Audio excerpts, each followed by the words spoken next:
Indiana dozed under the scorching Mississippi sun, like an old dog on a porch. The town of 12,000 people sprawled across the delta, where cotton fields stretched to the horizon, and the only tall buildings were a grain silo and a water tower. Time passed slowly here, like molasses in January, and everyone knew their neighbors not only by name, but also by all their sins. On Main Street, between Betty's hair salon and Mary's diner, was Wilson Sons Auto Service, a legacy from his late father that Adam Wilson now maintained. At 45, he was a sturdy man with calloused hands and fingers that were always dirty under his fingernails. His movements were precise and economical, the result of 20 years of working under car hoods. On Wednesday morning, Adam opened the garage at 7 o'clock as usual. The metal gates creaked as they swung open, letting the hot air into the cool interior. Mrs. Jenkins's old Chevrolet was on the lift. Transmission problems, the third time that month.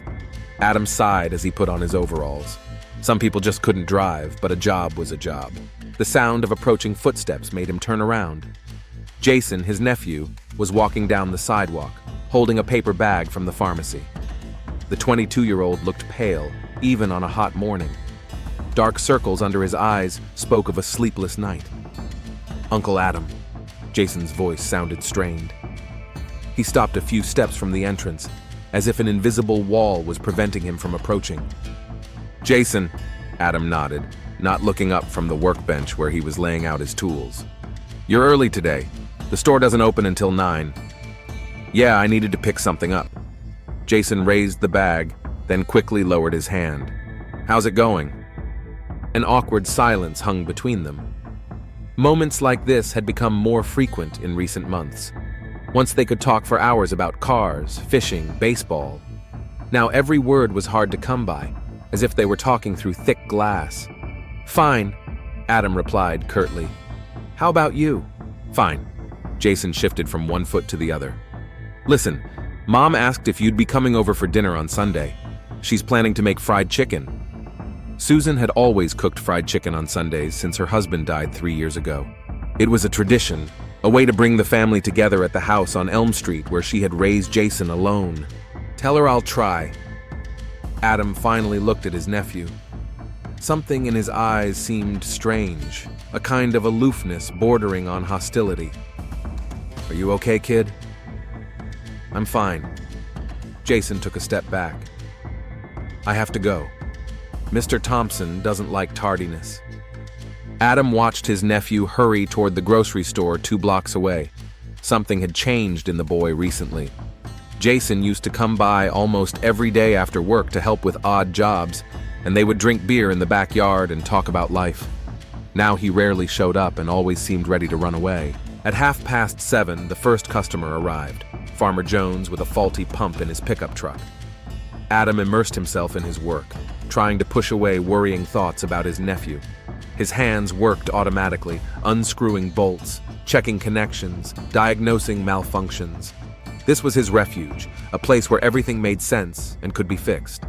Meanwhile, Jason stood behind the counter at Thompson's store, mechanically ringing up customers' purchases. The paper bag from the pharmacy was in his backpack, and every few minutes he would feel the strap to make sure the bag was still there. Inside the bag was an envelope containing the results of the tests he had taken a week ago at Dr. Chen's clinic. When he opened the envelope that morning, his world turned upside down. 2 simple letters and a plus sign changed everything. HIV positive.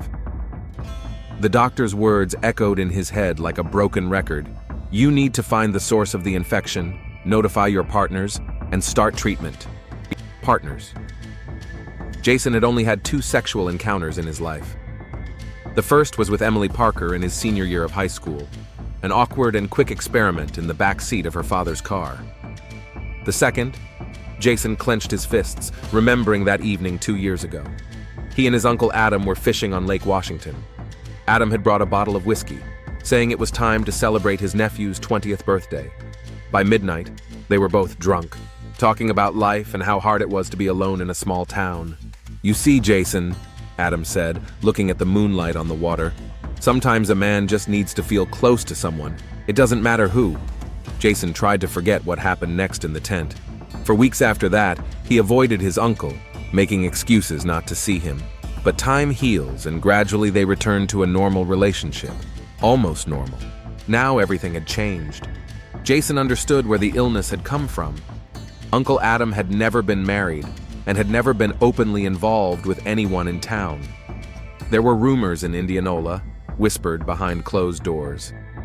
A bachelor at 45 was always suspicious in a conservative southern town. "Hey kid, are you listening to me?" Mrs. Williams's voice brought Jason back to reality. The elderly woman looked at him with irritation, holding a pack of butter in her hand. "I said $2.95. Sorry." Jason rang up the item and took the money. His hands were shaking slightly.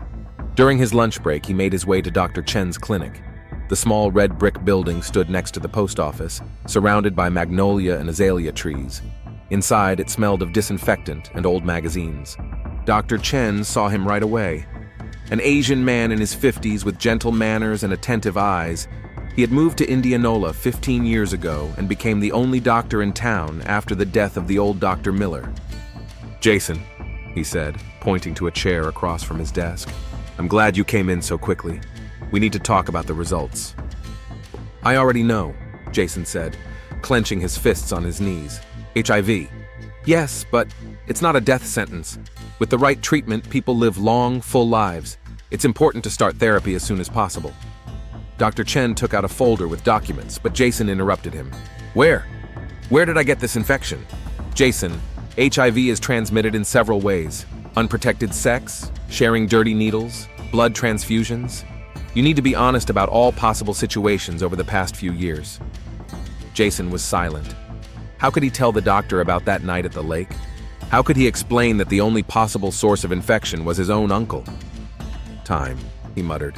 "Can I think about it?" Dr. Chen nodded understandingly. "Of course, but don't delay. And Jason, if you've had any partners, they need to be notified. It's a matter of their health and the safety of others." As he left the clinic, Jason felt people staring at him. Indiana was too small a town for a visit to the doctor to go unnoticed. Mrs. Collins from the flower shop nodded at him with curiosity in her eyes. Mr. Brown slowed his pickup truck to get a better look at who was leaving the clinic during working hours. By evening, he returned home exhausted. The house on Elm Street greeted him with the smell of fried fish and the sound of the television. His mother, Susan, was standing at the stove in her nurse's uniform. She worked at the same clinic as Dr. Chen. "How's it going, son?"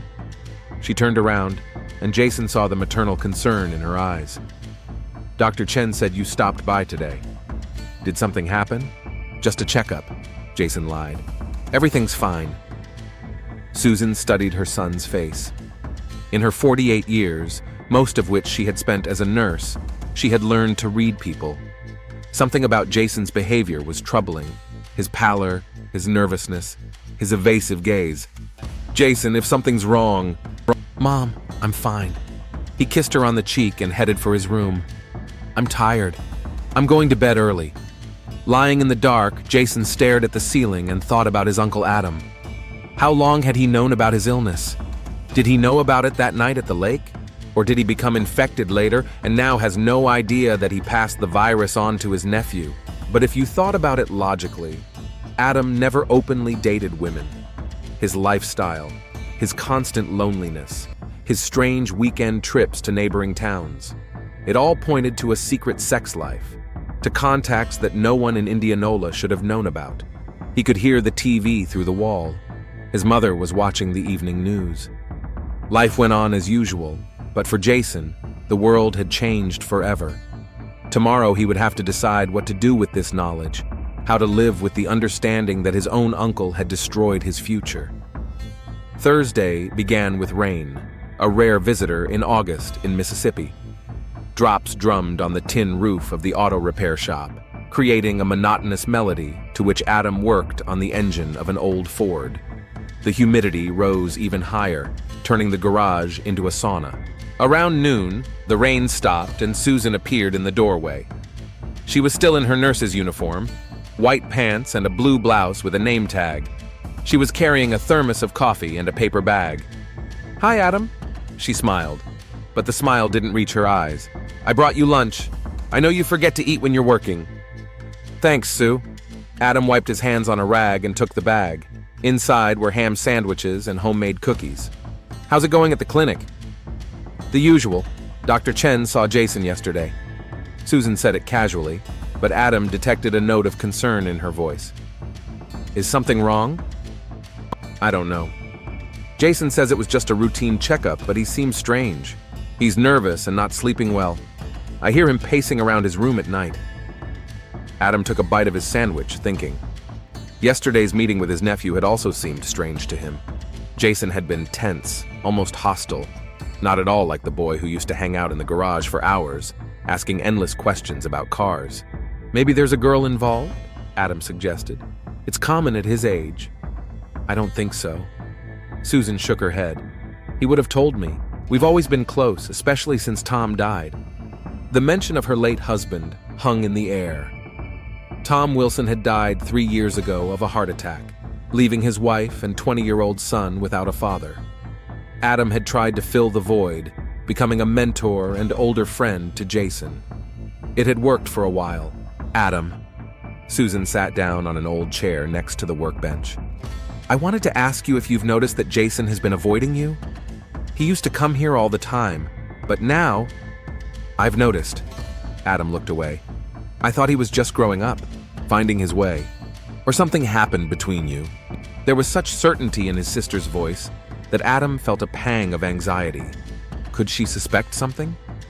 That night at the lake seemed like a distant dream, a mistake best forgotten.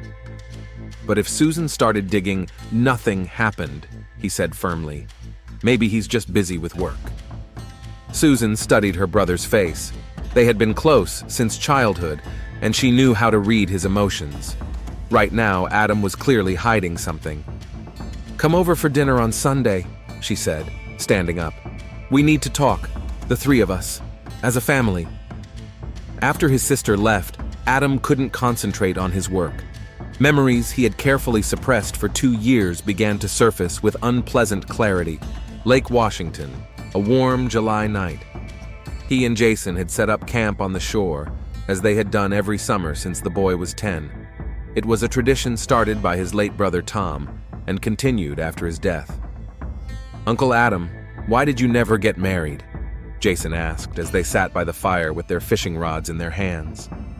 The question caught Adam off guard. The whiskey loosened his tongue, and he began to talk about things he usually kept to himself. About loneliness, about how hard it was to find understanding in a small town, about fears and desires that couldn't be expressed aloud. "You see, Jason, sometimes people feel attracted to the wrong people. Society dictates the rules, but the heart doesn't listen."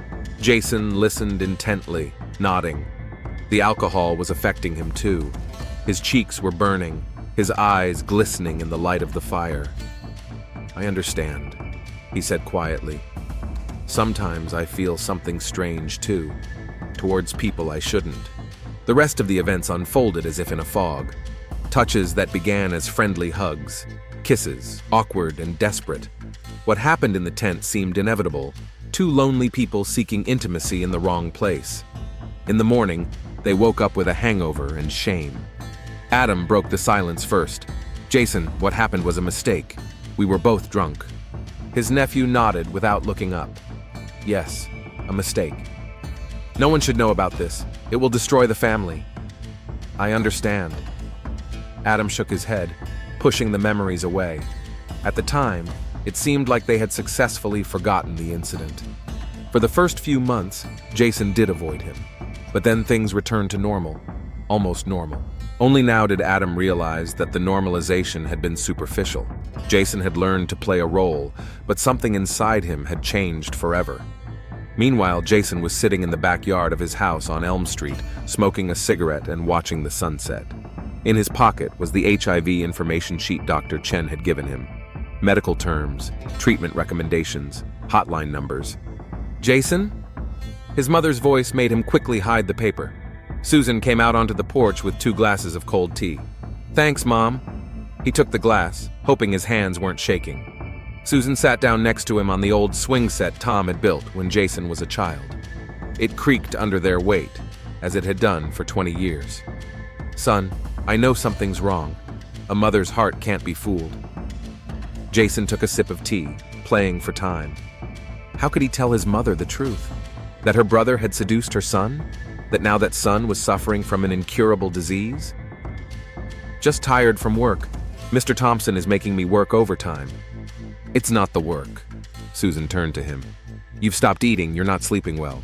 And those visits to Dr. Chen. Mom, Jason, I'm a nurse. I see the symptoms. If you're sick, you need to start treatment immediately. The word sick hung in the air between them. Jason felt his throat tighten. His mother was too perceptive, too experienced in medical matters. It's just a cold, he muttered. A cold doesn't require blood tests. Jason stood up abruptly, spilling his tea.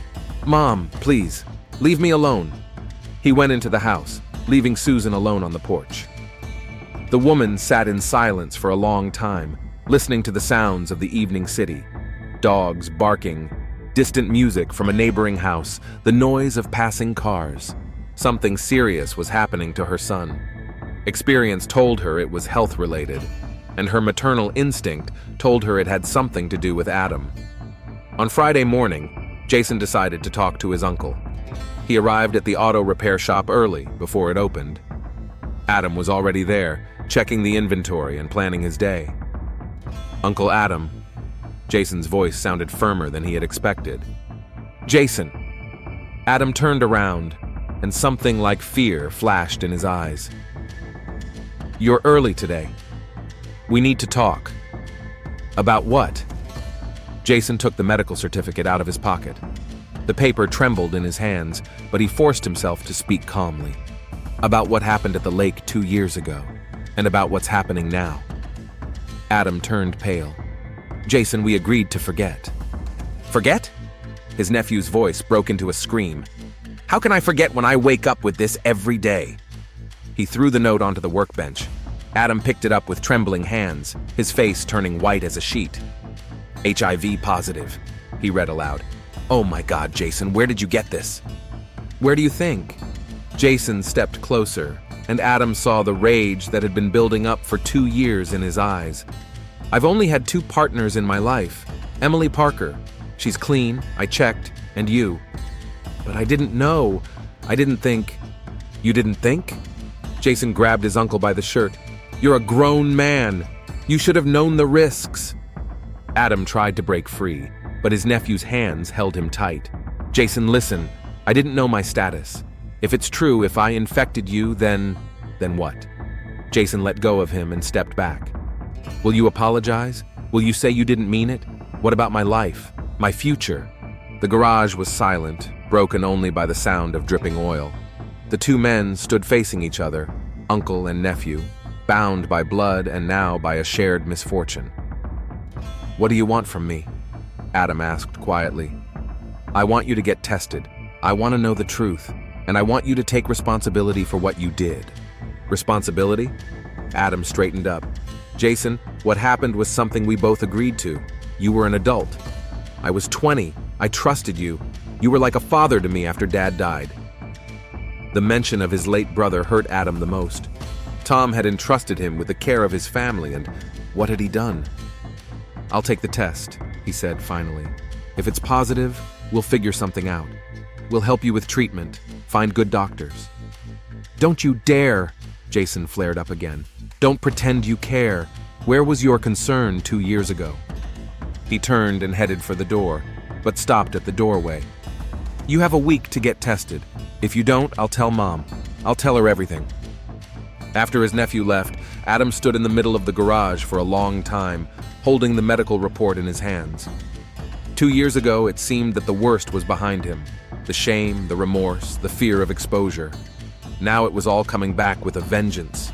But worst of all was the thought that he could ruin the life of the boy he loved like a son. The weekend in Indianapolis dragged on like thick molasses. Adam didn't leave the house, claiming he wasn't feeling well. He sat in the living room of his lonely house on the outskirts of town, staring at the TV, but not seeing the images. The same thoughts ran through his head. What if Jason was right? What if he really had infected his nephew? On Saturday evening, he took out an old notebook and began to reminisce. Over the past 5 years, he had had several partners, men he had met in neighboring towns, Memphis, Jackson, sometimes even New Orleans. Anonymous encounters in bars, motels, places where no one knew Adam Wilson from Indianola. He never thought about safety.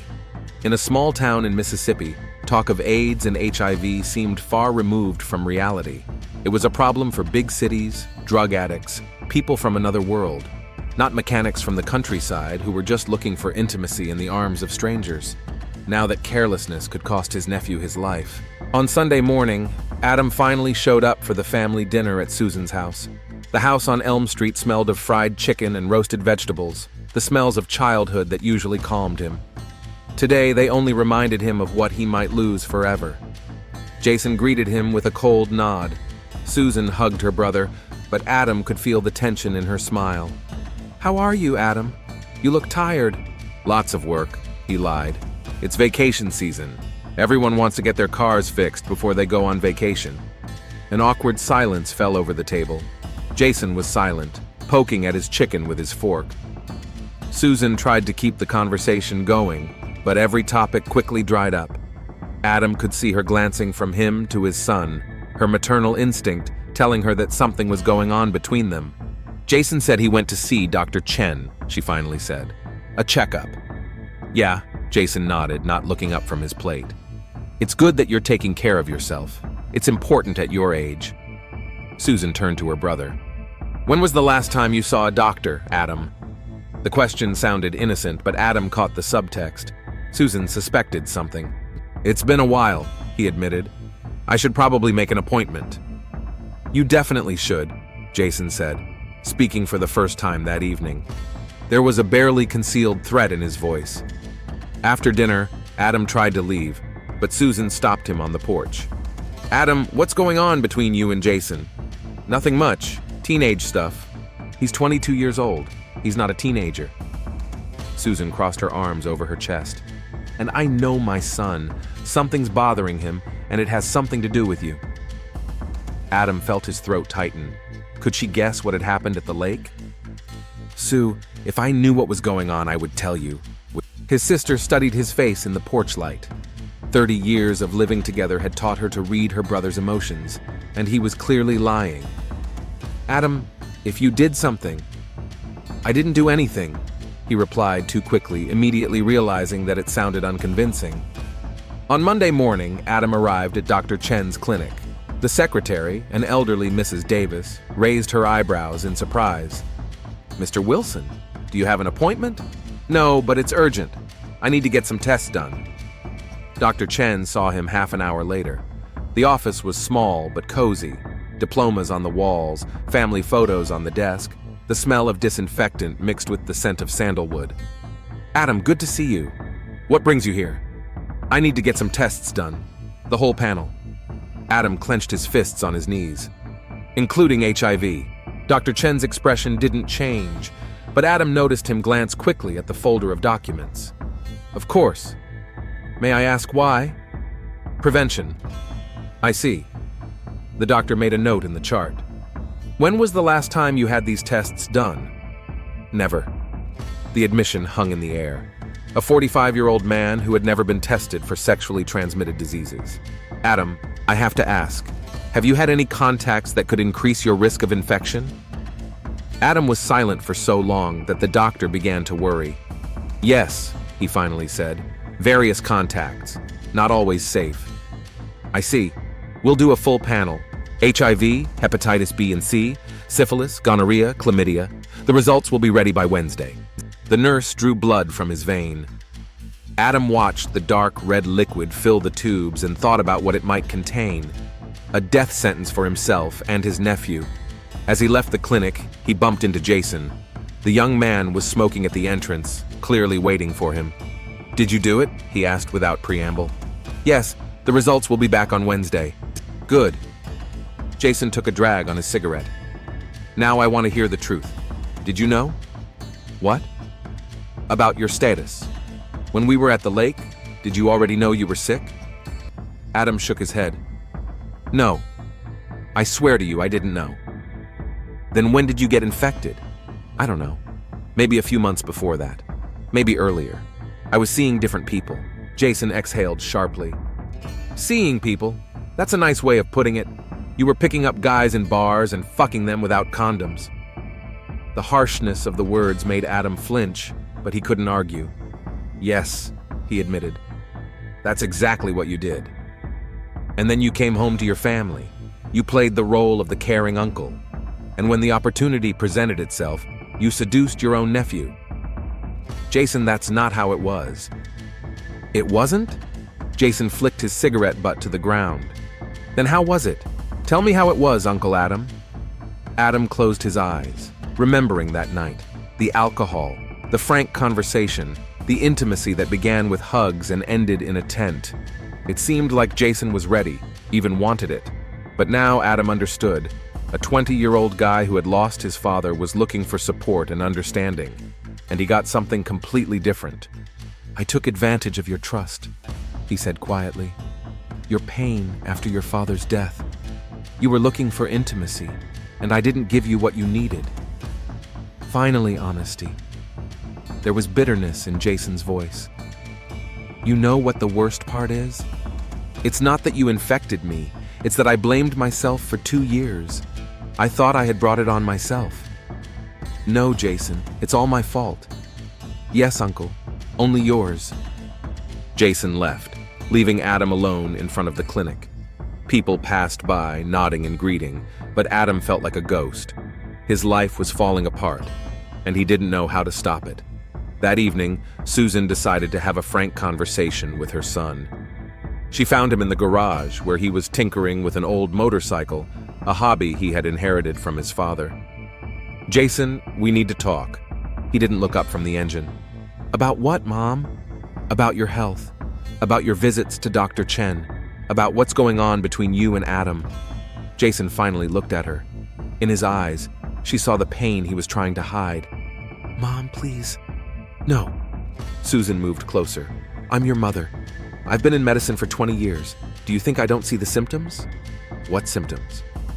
Weight loss, insomnia, nervousness, frequent visits to the doctor, blood tests. She sat down on a toolbox. Jason, is something serious wrong? The young man put down the wrench. His hands were shaking. Mom, if I tell you something, will you be able to handle it? Susan felt a chill run through her to her bones.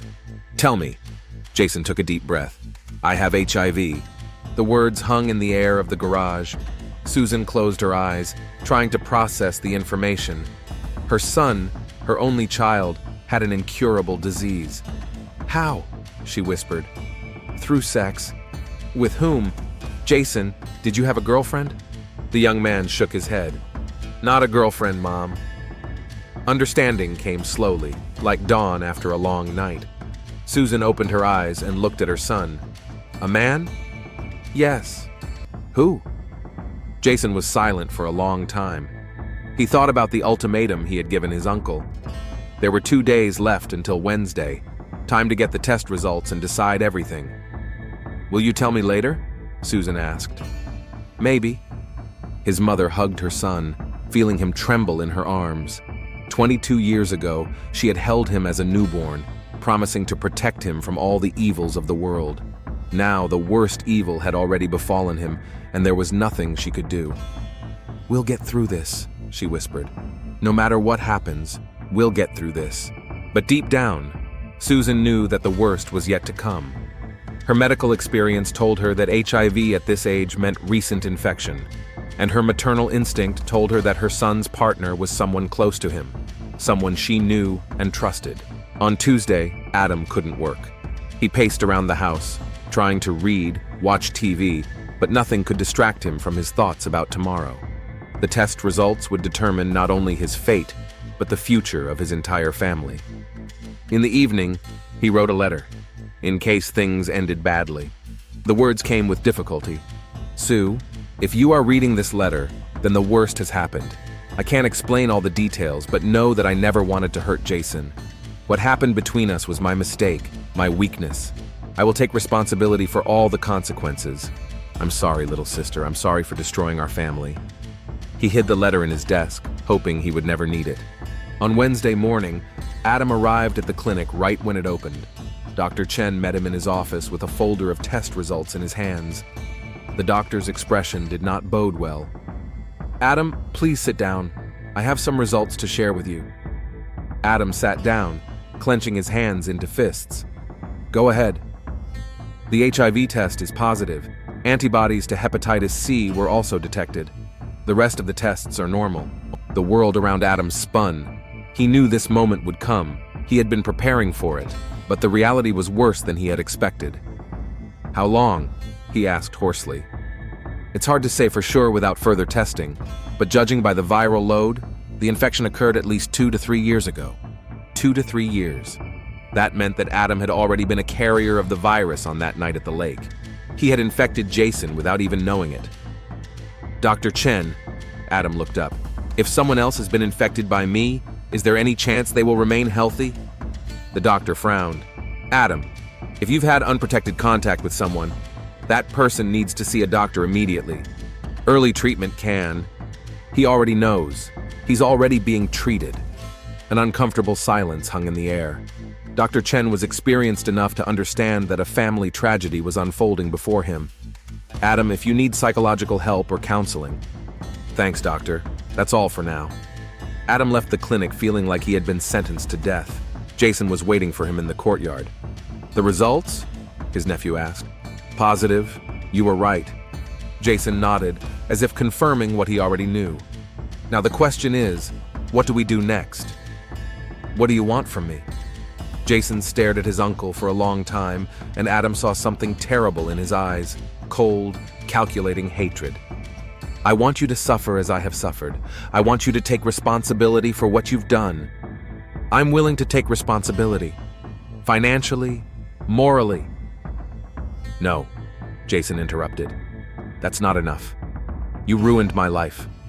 Now I'm going to ruin yours." He turned and walked away, leaving Adam with the understanding that the worst was yet to come.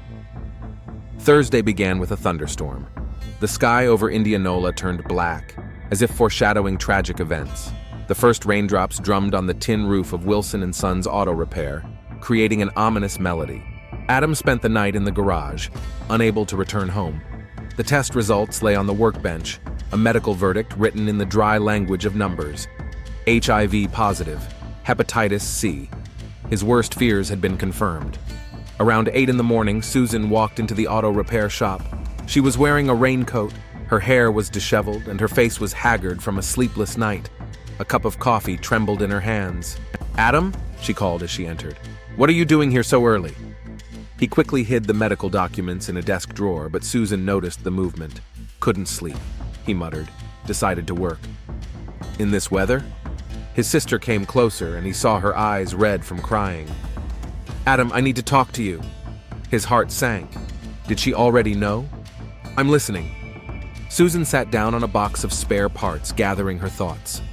"Jason is sick, seriously sick." Adam tried to look surprised. "What's wrong with him?" "HIV." The word hit him like a hammer. "My son has HIV, Adam." The pain in his sister's voice was so genuine that Adam felt physically sick with guilt. "My God," he whispered. "How did this happen?" "Sexually, with a man." Susan looked up, studying her brother's face. "He doesn't want to say who, but I know it's someone close to him." "Why do you think that?" "Because Jason was never very outgoing. After Tom died, he shut himself off completely." Susan wiped away her tears. "The only man he ever trusted completely was you." The words hung in the air between them. Adam could feel his sister studying every emotion on his face, every reaction. "Sue, you don't think I don't know what to think." She stood up and moved closer. "Show me the papers you've been hiding." "What papers?" "The ones you put in the drawer when I came in. They're medical records, aren't they?" Adam backed away. "Sue, I don't understand." "Then you won't mind if I take a look myself." She headed for the desk, but Adam blocked her way. "Don't." "So it's true?" Susan's voice trembled with growing rage. "You infected my son?" Adam's silence spoke louder than words. "It was an accident, a mistake," he began. The slap sounded like a gunshot. Adam staggered, clutching his burning cheek. "A mistake?" Susan screamed. "You corrupted my child and you call it a mistake?" Sue, let me explain. Explain what?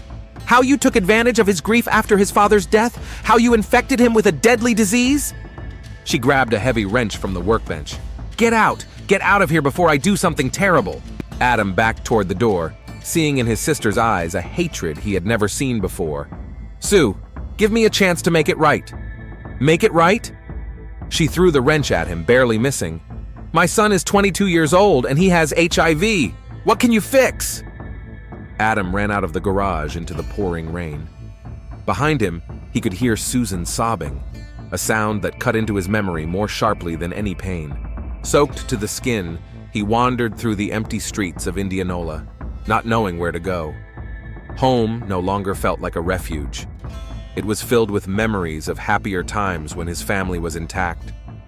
The auto repair shop was now also tainted by the scandal with his sister. Adam went into Mary's diner and ordered a coffee. At the next table, two farmers were discussing the weather and the harvest. Life went on as usual, but for him, the world had changed forever. Mr. Wilson? The waitress, a young girl named Tina, approached with a coffee pot. More coffee? Yes, please. Adam let her refill his cup, trying to focus on simple, mundane things. Are you okay? You look upset. Family problems, he replied curtly. Tina nodded sympathetically and walked away. In a small town, everyone knew about each other's problems, but rarely interfered directly. At noon, the rain stopped, and Adam decided to return to the auto repair shop. He needed to pick up his personal belongings and close the case. After today's scandal, it was impossible to work there anymore. The garage greeted him with silence. Susan was gone, but traces of her presence remained. An overturned chair, scattered tools, tear stains on the concrete floor. Adam began packing his documents into a box when he heard footsteps. A silhouette appeared in the doorway.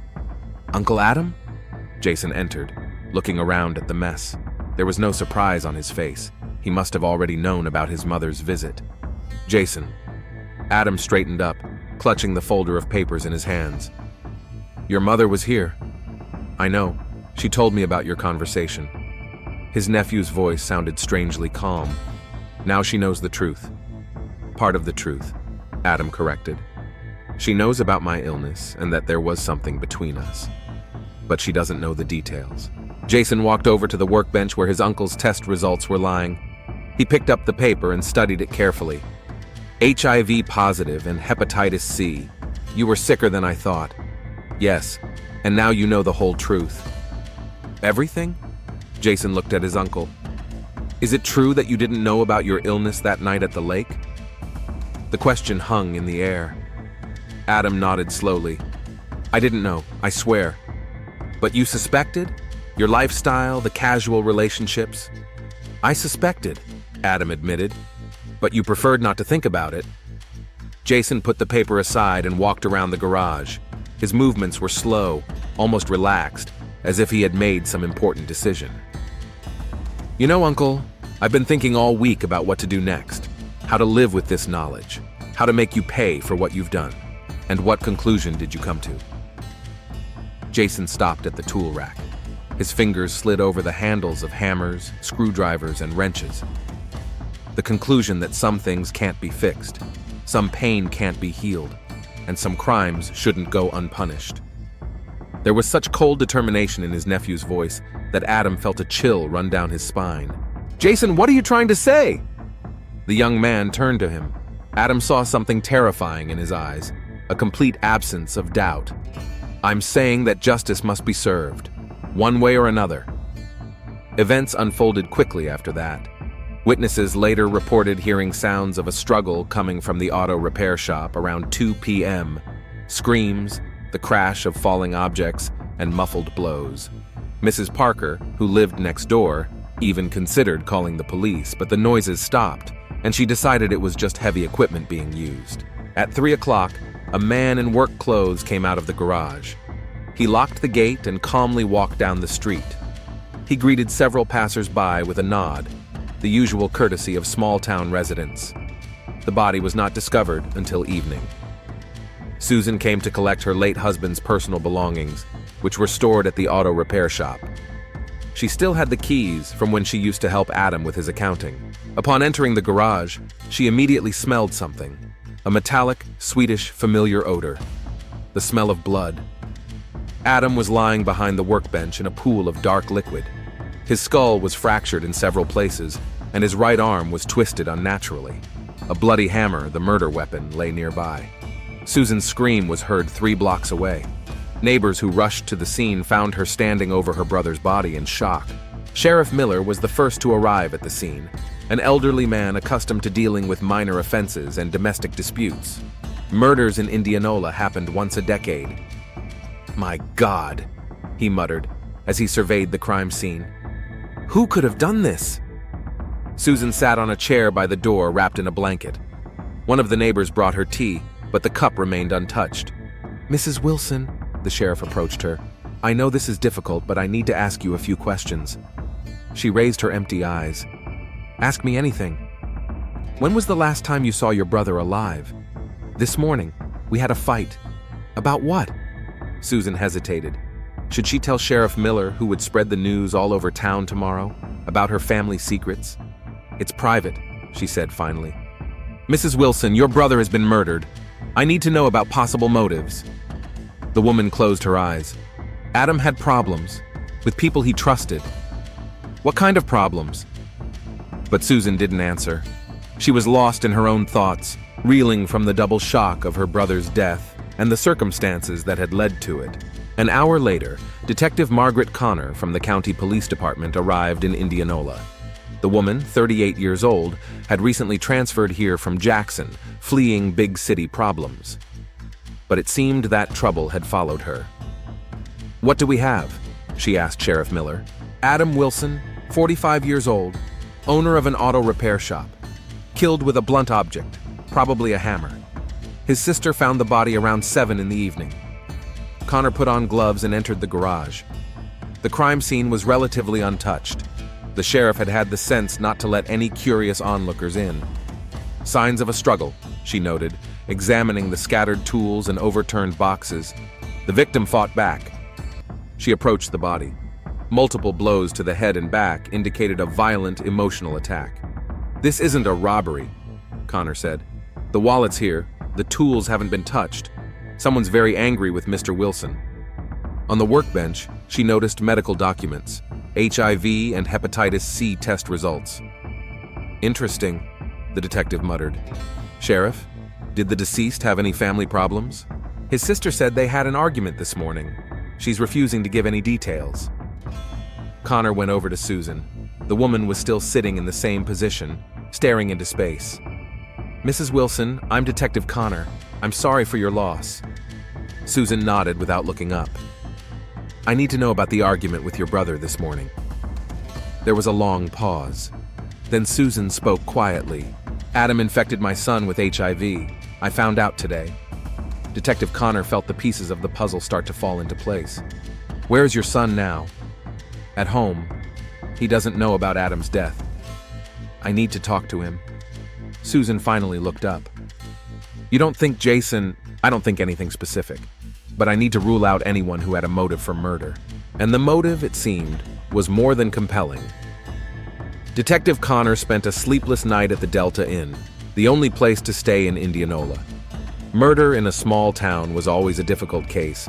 Everyone knew each other. Secrets were whispered, and the truth was lost in a web of family ties and old grudges. On Friday morning, she set up temporary headquarters in the town hall and began systematically questioning everyone who could have had anything to do with Adam Wilson's murder. First on her list was Jason Wilson, the victim's nephew, who had a clear motive. The young man arrived at 9 o'clock sharp, accompanied by his mother.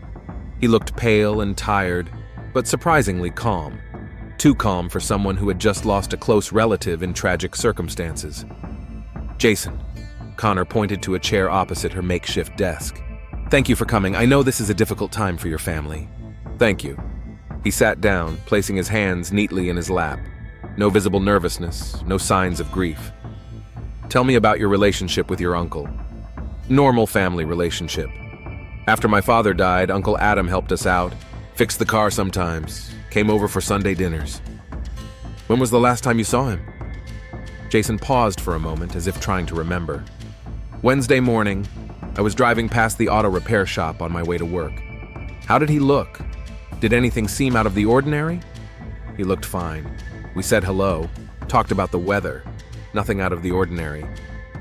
Connor made notes in her notebook. The answers sounded too rehearsed, as if Jason had prepared for this conversation in advance. Where were you yesterday Thursday from noon until evening? At work until 3, then I went home. I wasn't feeling well, so Mr. Thompson let me leave early. Who can confirm that? Mr. Thompson at the store. My mom was home, but she worked until 6. The first inconsistency. The detective looked up from her notebook. But your mother said she was at the car repair shop in the morning and had an argument with her brother. Then she went back to work at the clinic? Yes, I think so. Jason shrugged. I don't keep track of my mom's schedule. I see. Jason, your mother told me about your diagnosis and how you got infected. The young man's face visibly hardened. That's private medical information. There's no such thing as private information in a murder investigation, especially when it comes to a possible motive. You think I killed my uncle because of his illness? Connor studied his reaction closely. Didn't you have any reason to be angry with him? Jason was silent for a long time, clenching and unclenching his fists on his knees. Finally, he looked at the detective. Yes, I did. I'm angry with him. Very angry. But murder? I'm not a murderer, detective. Then let's get the details straight. Where exactly were you yesterday from noon until 3, before you went home? At the store, I told you. Connor took a sheet of paper out of her folder. But Mr. Thompson says he let you go at 1:30, not 3, and that you looked agitated, almost aggressive. Second mistake. Jason visibly tensed, and his calm facade began to crack. Maybe I got the time wrong. I don't think straight after my diagnosis. I'm on medication. I understand. But where were you for those 3 hours, from 12:30 to 3? Walking around town, thinking about life, about the future. I needed some air after the news about my uncle. Where exactly were you walking? Who did you meet? Nowhere in particular. I didn't meet anyone in particular. Connor put down her pen and looked closely at Jason. You know, I've been investigating murders for 15 years. I worked in Jackson, Memphis. I've seen it all, and I can always tell when someone's lying to me. Do you want to change your statement? The young man jumped up from his chair. I want a lawyer. You're not under arrest, Jason. You can leave any time. Then I'm leaving. After he left, Connor immediately called Thompson's grocery store. The elderly owner confirmed the time and circumstances of Jason's dismissal. The guy has been very strange the last few days, Thompson said with concern. Nervous, distracted, angry at the world. And yesterday he looked like he was going to war. I was afraid he was going to snap at the customers. Next, Connor decided to question Dr. Chen. The doctor welcomed her into his office, looking extremely concerned. Detective, I understand the importance of the investigation, but doctor-patient confidentiality is sacred. Doctor, one of your patients has been murdered, and another is the prime suspect. Medical information could help us understand the motives and prevent further tragedies. Chen hesitated for a long time, then sighed and took out 2 medical files. All right, but only the basic facts relevant to the case. Adam Wilson had tests done on Monday and received the results on Wednesday. He was HIV positive and also had hepatitis C. Judging by the indicators, the infection occurred 3 years ago. And Jason Wilson? He had tests done a week ago. Also HIV positive, but recently infected. Maximum 2 years, possibly less. How did Jason react to his diagnosis? Dr. Chen frowned as he recalled.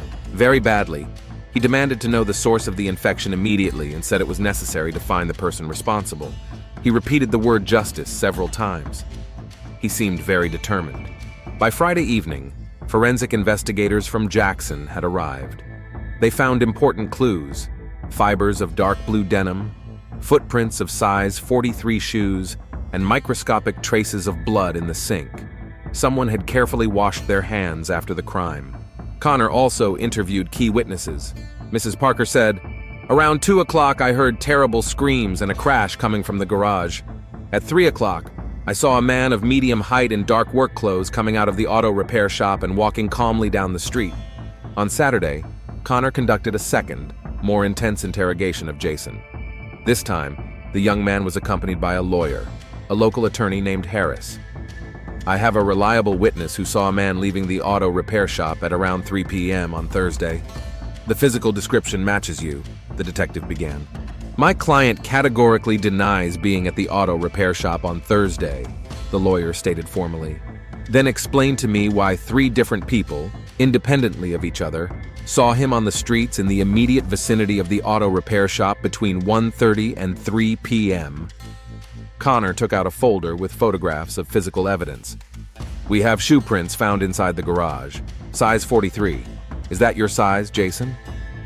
The lawyer forbade his client to answer, but Connor continued her psychological pressure. "You know, Jason, I sincerely understand you. I understand your pain, your anger, your sense of deep betrayal. The man you trusted unconditionally, who replaced your father, destroyed your whole life."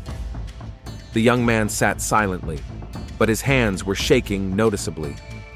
"Finding out you have HIV at 22 is a real nightmare, and realizing that you were infected by your own uncle, whom you loved and respected, anyone in your position would want justice." Jason couldn't take the psychological pressure. "Okay, yes, I was there. Yes, we had a fight, but I didn't kill him." "Jason, shut up immediately," shouted the lawyer. "No, stop lying. I did go to Uncle Adam's house after my mom told me about their morning argument. I wanted to talk to him, to settle things once and for all." "And what exactly happened between you?" "We talked for a long time. I told him everything I thought about what happened 2 years ago. He apologized and offered any help he could, money for treatment, but it was too late for apologies." "Did you use physical force against him?" "Yes. I hit him once in the face, but that was all." "What happened next?" "Then I left. He was alive when I left." "What time exactly did this happen?" "Around 1:30, maybe a little later. But at 3 o'clock, someone definitely saw a man leaving the car repair shop." "It definitely wasn't me. Maybe someone else went there after me." On Monday morning, the detective received the final results of the DNA analysis of the blood from the garage sink. It was indeed Adam Wilson's blood, mixed with tap water. But traces of another DNA were also found, belonging to the killer. "Now we need a sample for a direct comparison," she told Sheriff Miller. On Tuesday, Connor met with Jason again, this time without a lawyer. The young man had asked for a private meeting himself. "Detective, I want to close this case. I'll give you my DNA voluntarily." "Why did you change your mind?" "Because I want the killer to be found. If it wasn't me, the test will prove it." The test was done that same day. The results came back on Wednesday morning. Connor held the document that solved everything. The DNA from the car repair shop sink belonged to Jason Wilson. "Time to get an arrest warrant," she told the sheriff. Jason was arrested at home without resistance. He asked to see his mother. "Mom, I'm sorry. I didn't want it to turn out this way." "Did you really kill him?" Susan whispered. Jason was silent for a long time. Then he nodded. "Yes, but I didn't plan it. I just couldn't stop myself." "Why?" "Because he ruined my life, and because I knew he would never get real punishment in this town." The trial took place 6 months later. Jason Wilson pleaded guilty to second-degree murder and was sentenced to 25 years in prison. Susan sold the house and left Indianola.